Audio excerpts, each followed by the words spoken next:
Hi friends, welcome to பென்சி flower channel. நம்ம கருவாட்டு குழம்பு எப்படி செய்யலான்னு பார்க்கலாம் ஃப்ரெண்ட்ஸ். வாங்க வீடியோக்குள்ளே போகலாம்.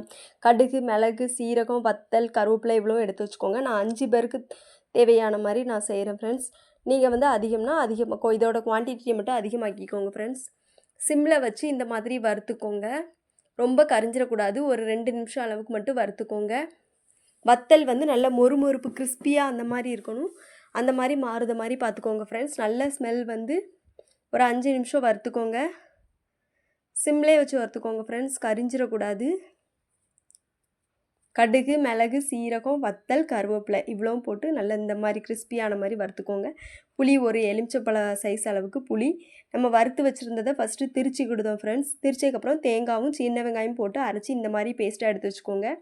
புளி கரைசல், அது கூட நம்ம அரைச்ச தேங்காய் பேஸ்ட், மல்லிப்பொடி, மஞ்சள், உப்பு இவ்வளோ சேர்த்துக்கிறோம். மல்லிப்பொடி நான் வீட்டில் திரிச்சது ஒரு 3 டேபிள் ஸ்பூன் சேர்த்துக்கிறேன். நீங்கள் குழம்பு மிளகாய்த்தூள் யூஸ் பண்ணிக்கோங்க. அப்புறம் கருவாடு, சால கருவாடு நான் எடுத்துருக்கேன் ஃப்ரெண்ட்ஸ். நீங்கள் எந்த கருவாடுனாலும் எடுத்துக்கலாம். இது சால கருவாடு சொல்லுவாங்க, மத்தி கருவாடு சொல்லுவாங்க. எண்ணெய் சூடானதும் கடுகு, வெங்காயம், கருவேப்பிலை நல்லா பொரிஞ்சு வெங்காயம் கலர் சேஞ்ச் ஆனதும் ஒரு தக்காளி, ஒரு மிளகாய் இவ்வளவும் போட்டு நல்லா வதக்க விடுங்க.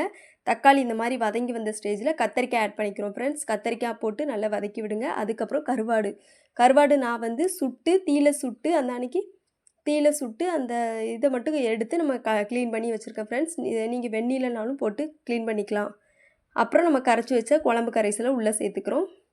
இதை சிம்மில் ஃபஸ்ட்டு ஹை ஃப்ளேம்லேயும் அப்புறம் சிம்லேயும் வச்சு நல்லா கொதிக்க விடுங்க. நல்லா வற்றி வந்து குழம்பு இந்த மாதிரி இருக்கணும். குழம்பு வந்து நம்ம கருவாடு போட்டதுக்கப்புறம் நம்ம சட்டியை மட்டும் எடுத்து குலுக்கி வேக வைங்க. கரண்டி யூஸ் பண்ணக்கூடாது. கரண்டி போட்டால் கருவாடு உடஞ்சிரும். பாருங்கள், இந்த மாதிரி குழம்பு ஸ்டேஜில் இறக்கி சர்வ் பண்ணுங்கள் ஃப்ரெண்ட்ஸ். இந்த வீடியோ பிடிச்சிருந்தால் லைக் பண்ணுங்கள், உங்கள் ஃப்ரெண்ட்ஸுக்கும் ஷேர் பண்ணுங்கள். மறக்காமல் நம்ம சேனலை சப்ஸ்கிரைப் பண்ணி வச்சுக்கோங்க. குழம்பு அவ்வளோ டேஸ்ட்டாக இருக்கும் ஃப்ரெண்ட்ஸ். கருவாடு வெந்நீரில் போட்டு கழுவாமல் இந்த மாதிரி சால கருவாடை மட்டும் நம்ம தீயில சுட்டு அதோட ஸ்லாம்பை மட்டும் எடுத்துகிட்டு லைட்டாக தண்ணி ஊற்றி நம்ம கழுவுனோம்னா கருவாடோட ஸ்மெல்லு அதோட டேஸ்ட்டு மாறாமல் அப்படியே இருக்கும்.